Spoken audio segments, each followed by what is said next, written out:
નમસ્કાર ખેડૂત મિત્રો, સ્વાગત છે તમારું ખેતીવાલે યુટ્યુબ ચેનલની અંદર। ખેડૂત મિત્રો, આજના વિડીયોની અંદર આપણે વાત કરવાના છીએ કે જે સરકારશ્રી દ્વારા જે છે રાજ્યની અંદર ડુંગળીનું જે ઉત્પાદન કરતા હોય એ ખેડૂતોને જે અરજીઓ કરવાની છે, જેના લીધે ખેડૂતોને જે છે 50,000 સુધીની જે સહાય મળવાની છે એની વિગતે આપણે વાત કરવાના છીએ। આવી જ ખેતીને લગતી, બાગાયતને લગતી અને પશુપાલનને લગતી માહિતી સૌપ્રથમ મેળવવા માટે જરૂરથી આપણી ચેનલને સબસ્ક્રાઇબ કરજો અને તમારા મિત્રોને જરૂરથી શેર કરજો। જેના ડુંગળી ઉત્પાદન કરતા ખેડૂતોને માર્કેટ ઇન્ટરવેન્શન સ્કીમ MIS હેઠળ જે પ્રાઇસ ડેફિશિયન્સી પેમેન્ટ યોજનાની અંતર્ગત જે સહાય છે એની વાત કરીએ તો આ સહાય રાજ્યની તમામ APMCમાં ડુંગળી વેચનારા ખેડૂતોને લાભાર્થી દીઠ એક ખાતા દીઠ જે છે મહત્તમ 250 ક્વિન્ટલ જ મળવાપાત્ર રહેશે।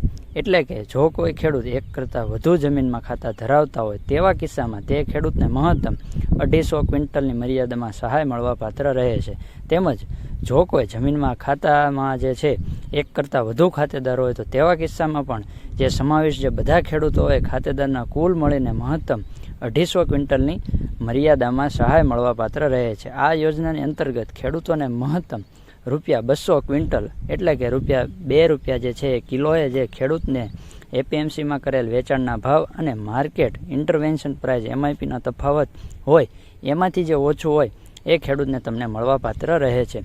જો અરજીની વાત કરીએ તો તારીખ 1/7/2025થી 15/7/2025 સુધી અરજી કરવામાં આવે છે।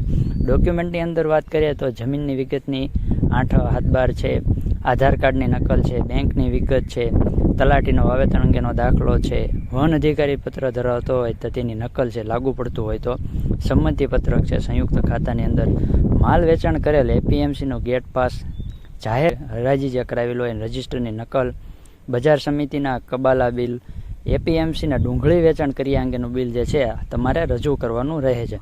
તો તમને જે છે આ યોજનાનો લાભ તમને મળવાપાત્ર રહે છે। તો જે ખેડૂત મિત્રો ડુંગળીનું વાવેતર કર્યું હોય તો એ ખેડૂતોને જરૂરથી જે આ યોજનાનો લાભ લેવા માગતા હોય તો તારીખ 1/7/2025થી 15/7/2025ની અંદર જે છે ફોર્મ ભરી દેવું।